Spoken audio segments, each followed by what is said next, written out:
जय हिंद छात्रों, मैं हूं नितिन कुमार छारी और आप सभी का एक बार फिर से बसंत एकेडमी पर स्वागत है। आज का जो हमारा लेक्चर है मानव रोग के अंतर्गत कुछ संक्रामक रोग जो रह गए थे उनसे संबंधित हम आज चर्चा करने वाले हैं। इसके अंतर्गत मुख्य रूप से जो हमारे चर्चा का विषय है वो है कवक से होने वाले रोग, प्रोटोजोआ से होने वाले रोग और कुछ कृमि अर्थात हेलमिंथेस से होने वाले रोग। ठीक, यदि कोई विद्यार्थी चैनल पर नया है तो उसे अनुरोध है कि वो चैनल को सब्सक्राइब कर बेल आइकन को टिक कर दे, जिससे उसको नए नए नोटिफिकेशन मिलते रहें। ठीक, संक्रामक रोग और गैर संक्रामक रोग दो प्रकार के रोग हैं। ठीक, दो प्रकार के रोग जो हैं वो उपार्जित रोगों की कैटेगरी के अंतर्गत आते हैं। इन रोगों के अंतर्गत सबसे पहले हम जीवाणु और विषाणु वाले रोग पढ़ चुके थे। आज का जो हमारा मुद्दा है वो इन तीन चीज से संबंधित है, जिसमें हम पढ़ने वाले कवक से होने वाले रोग, प्रोटोजोआ से होने वाले और कृमि अर्थात हेलमिंथेस से होने वाले रोग। अगला जो लेक्चर होगा वो गैर संक्रामक रोगों से संबंधित होगा। ठीक है, तो आइए स्टार्ट करते हैं आज का अपना पहला लेक्चर। सबसे पहले कवक से होने वाले रोगों में हमारा सबसे पहला आज का जो रोग है वो है अस्थमा। अस्थमा एक ऐसा रोग है जिससे शरीर के अंदर फेफड़े प्रभावित होते हैं। ठीक, फेफड़े प्रभावित क्यों होते हैं? क्योंकि सांस लेने में तकलीफ उत्पन्न होती है। ठीक, और ये सांस लेने में जो तकलीफ उत्पन्न करने वाला फंगस है, जो कवक है, वो कौन सा है? एस्परजिलस फ्यूमिगेट्स। परीक्षा में यहाँ से प्रश्न बनेगा, निम्नलिखित में से कौन सा कवक अस्थमा रोग के प्रति जिम्मेदार है? या निम्नलिखित में अस्थमा है तो अस्थमा कवक से होने वाला रोग है। अस्थमा किस कवक से होता है? तो एस्परजिलस फ्यूमिगेट्स नाम के कवक से होता है। अस्थमा रोग से शरीर का कौन सा अंग प्रभावित है? तो अस्थमा रोग से शरीर का कौन सा अंग प्रभावित हो रहा है? फेफड़ा यानी कि लंग्स। ठीक, हर एक रोग से संबंधित इसी तीन प्रकार के फैक्ट आपको पढ़ लेने हैं। जैसे अगला जो रोग है वो है एथलीट फुट। एथलीट फुट, इसको पैर की दाद के नाम से भी पूछा जाता है। परीक्षा में यदि पूछ लिया जाए पैर की दाद क्या है, तो इस तरह से पैर में दाद जैसी संरचना बन जाती है, जिसे एथलीट फुट कहते हैं। अब ये जो रोग है वो टीनिया पेडिस नाम के कवक से होता है, जो ट्राइकोफाइटोन समूह का एक कवक है। परीक्षा में जब प्रश्न पूछा जाता है तो कभी कभी ट्राइकोफाइटोन लिख के आ जाता है, तो आप ट्राइकोफाइटोन टिक कर देना, या ट्राइकोफाइटोन नहीं आ रहा है तो टीनिया कैपेट्स आ जाएगा। टीनिया पेडिस नाम का कवक आपके शरीर के अंदर एथलीट फुट नामक रोग को उत्पन्न कर सकता है, और इससे जो प्रभावित अंग है वो है पैर की त्वचा, यानी कि पैर की उंगलियों के ऊपर कुछ दाद जैसी संरचना दिखाई देती, इसलिए इसको क्या कहते हैं? एथलीट फुट या पैर की दाद। अगला जो रोग है वो दाद है। ठीक है, दाद पैर में या हाथ में या शरीर के लगभग किसी भी हिस्से में हो सकती हैं। ठीक है, और जो दाद रोग है वो ट्राइकोफाइटोन समूह के लेरुकोमस नामक कवक से होती है।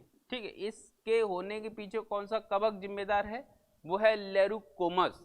ठीक है, और प्रभावित अंग है त्वचा, यानी कि त्वचा की जो ऊपरी सतह है तो वहां पर दाद जो है वो फैलने लगती है। ठीक, प्रारंभिक परीक्षा में इस तरीके से प्रश्न बहुत सारे पूछ लिए जाते हैं, इसलिए आपको थोड़ा फैक्चुअल डाटा है याद रखना है। अगला जो रोग है वो है खाज। खाज जो रोग है वो स्केरस स्केवीज नाम के कवक से होता है, जिसमें त्वचा जो है वो आपकी प्रभावित होती है, यानी कि मुख्य रूप से त्वचा जो है इस रोग से प्रभावित हो रही है, चाहे वो दाद हो, चाहे वो खाज हो, या ही आपका कौन सी एथलीट फुट, उसमें स्पेशली आपकी पैर की त्वचा प्रभावित होती है। बाकी का इसमें त्वचा कहीं से भी हो सकती है, हाथ की, पैर की, कहीं की भी। ठीक है, नेक्स्ट जो रोग है 5वें नंबर का वो है गंजापन। गंजापन जो है वो टीनिया कैपिटिस नाम के फंगस से होता है, और इसमें बालों की जो ग्रंथियां हैं वो प्रभावित होती हैं, जिससे बाल झड़ने लगते हैं और धीरे धीरे व्यक्ति गंजा होने लगता है। ठीक है, नेक्स्ट जो रोग है उसका समूह है प्रोटोजोआ, है ना। कुछ एक कोशिकीय जीव जिन्हें हम प्रोटोजोआ के अंतर्गत रखते हैं, उनसे हमारे शरीर में कुछ रोग हो सकते हैं। उन रोगों को पढ़ने का प्रयास करते हैं। सबसे पहला रोग है मलेरिया। तो मलेरिया जो रोग है वो प्लाज्मोडियम नाम के, सबसे पहले हम ये देख लें कि प्रोटोजोआ से होने वाले रोग हैं। तो प्लाज्मोडियम क्या है? एक प्रकार का प्रोटोजोआ है ना। अगर ये प्रोटोजोआ नहीं आ रहा है, प्लाज्मोडियम नहीं आ रहा है, तो कहीं ना कहीं आपको परजीवी लिखा हुआ मिलेगा, है ना। तब ऐसी स्थिति में आप परजीवी भी टिक कर सकते हैं। परीक्षा में ये प्रश्न पूछा जाएगा, निम्नलिखित में से मलेरिया रोग होता है, तो मलेरिया रोग किससे हो रहा है? प्लाज्मोडियम से हो रहा है। अगर प्लाज्मोडियम ऑप्शन में नहीं है तो प्रोटोजोआ ऑप्शन में होगा, प्रोटोजोआ से हो रहा है। अगर प्रोटोजोआ भी ऑप्शन में नहीं है तो परजीवी होगा, परजीवी से हो रहा है। अगर तीनों ऑप्शन में है तब तो आप लगाएंगे प्लाज्मोडियम से हो रहा है। तो पहली प्रायोरिटी क्या देंगे आप? प्लाज्मोडियम को देंगे, ठीक है। तो मलेरिया रोग प्लाज्मोडियम से हो रहा है। अब ये प्लाज्मोडियम है कहाँ? प्लाज्मोडियम मादा एनाफ्लीज जो मच्छर है, इस मादा एनाफ्लीज मच्छर के शरीर के अंदर सरवाइव करता है। और जब ये मादा एनाफ्लीज जो मच्छर किसी भी व्यक्ति को काटती है ना, मादा है तो अपन काटती ही बोलेंगे। तो जब ये मच्छर किसी को काटती है तो ऐसी स्थिति में इसके काटने से लार के द्वारा होते हुए जो प्लाज्मोडियम है व्यक्ति के ब्लड में चला जाता है। और जैसे ही ब्लड में चला जाता है वैसे ही शरीर के अंदर तिल्ली, आरबीसी और लीवर, मुख्य रूप से ये 3 अंग प्रभावित होते हैं, ठीक है। तीनों में से कोई एक आंसर आ जाए, एक टिक कर देना, तीनों आ जाए तो आप लीवर को टिक कर देना, ठीक है। तो ये जो 3 अंग हैं आपके शरीर के, ये प्रभावित हो रहे हैं किससे? प्लाज्मोडियम नाम के प्रोटोजोआ से शरीर में प्रवेश करने पर, मलेरिया नामक रोग के होने पर। नेक्स्ट जो रोग है वो है निद्रा रोग, ठीक है। निद्रा रोग जो है वो ट्रिप्नोसोमा नाम के प्रोटोजोआ से फैलता है। ट्रिप्नोसोमा नाम का एक क्या है? प्रोटोजोआ है, उससे कौन सा रोग हो रहा है? निद्रा रोग हो रहा है। अब ये निद्रा रोग जिस ट्रिप्नोसोमा से हो रहा है वो किसके द्वारा फैल रहा है? वो फैल रहा है सीसी मक्खी के माध्यम से, इसलिए सीसी मक्खी क्या है? वाहक कहलाती है।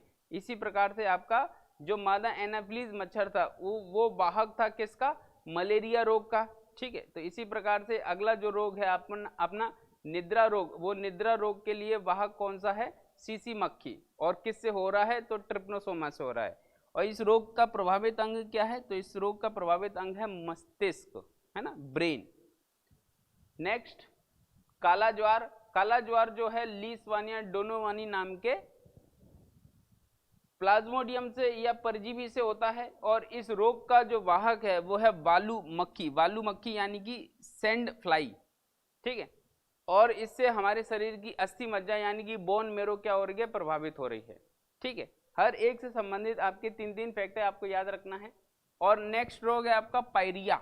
पायरिया जो रोग है वो एंट अमीबा जिंजेवेलिस नाम के परजीवी या प्लाज्मोडियम से होता है, ठीक है।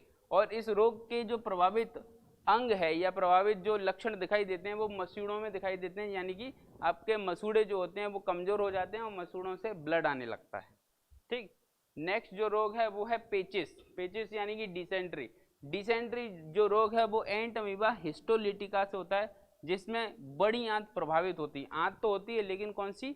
बड़ी आंत प्रभावित होती है। अगर पूछ लिया जाए कि निम्नलिखित में से इस रोग से कौन सी आंत प्रभावित हो रही है तो आप लगाएंगे बड़ी आंत, ठीक है। बड़ी आंत प्रभावित होती है, इसमें 10 लगते हैं और 10 बहुत खतरनाक होते हैं। अगला जो रोग है वो है हेलमेंथीज डिसीज यानी कि हेलमेंथीज से होने वाले रोग, जिसमें सबसे इंपॉर्टेंट रोग है फाइलेरिया। इसे हाथी पांव रोग भी कहते हैं। फाइलेरिया को क्या कह रहे हैं हम? हाथी पांव रोग। यानी कि इस रोग में आपका जो पैर है वो हाथी जैसा कैसा हो जाता है? फूल जाता है, इसलिए हम इसको क्या कहते हैं? हाथी पांव रोग कहते हैं। हाथी जैसा पांव फूल जाता है, हाथी मेरे साथी टाइप से अब पैर हो जाता है। इस रोग के पीछे का जो कारक है या ये रोग जो है किससे फैल रहा है? तो बाउचेरिया बैंक्रोफ्टाई नाम के कृमि से फैल रहा है। और ये जो रोग है वो आपके पैरों में सूजन ला देता है, इसलिए पैर सूज जाता है कुछ इस प्रकार से, इसलिए इसको क्या कहते हैं? हाथी पांव रोग, ठीक है। तो ये इंपॉर्टेंट है। हाथी पांव रोग के नाम से कौन जाना जाता है? तो आपको बता देना है फाइलेरिया। और फाइलेरिया किस कारण से फैल रहा है? तो कारण बता देना आपको, बाउचेरिया बैंक्रोफ्टाई के माध्यम से फैल रहा है, ठीक है। नेक्स्ट है आपका अतिसार। अतिसार यानी कि डायरिया। तो जो डायरिया है वो एस्केरिस लुब्रिकोइड्स नाम के कृमि से होता है और इसमें भी आपकी आंतें प्रभावित हैं और कौन सी? बड़ी आंत मुख्य रूप से, ठीक है। फिर नेक्स्ट है टीनियासिस। टीनियासिस टीनिया सोलियम नाम के कीड़े से फैलता है, इसमें भी आंतें प्रभावित होती हैं, ठीक है। ये कुछ रोग थे जिसके माध्यम से परीक्षा में प्रश्न बनते हैं। आई होप आपको लेक्चर पसंद आया हो। अगर लेक्चर या जानकारी पसंद आई हो तो आपको चैनल सब्सक्राइब, लाइक और शेयर भी कर देना है, जिससे लगातार नोटिफिकेशन आप तक पहुंचते रहें और इन नोटिफिकेशन के माध्यम से आपकी तैयारी को और बेहतर और मजबूत बनाया जा सके। ठीक, जय हिंद।